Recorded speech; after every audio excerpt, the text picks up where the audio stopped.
తెలుసా? ఈ రోజుల్లో అన్ని వ్యసనాల కన్నా అతి భయంకరమైన వ్యసనం ఏంటో మీకు తెలుసా?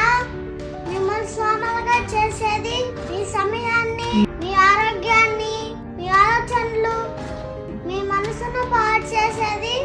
మీ జీవితం బాగుండాలంటే ఇలా ఇలా ఇలా అనుకుంటా ఇలా ఇలా ఇలా అంటే మీ జీవితం బాగుంటుంది. మీరు ఫోన్కి ఇచ్చిన సమయాన్ని కొంచెమైనా బైబిల్ చదవడానికి ఇస్తే మీ జీవితంలో ప్రేమ, సంతోషం, సమాధానం అన్ని దేవుడు మీకు ఇస్తాడు. దయచేసి బైబిల్ చదవడానికి ట్రై చేయండి. ఒక్కసారి ఆలోచించండి. జాగ్రత్త, గుర్తు పెట్టుకోండి.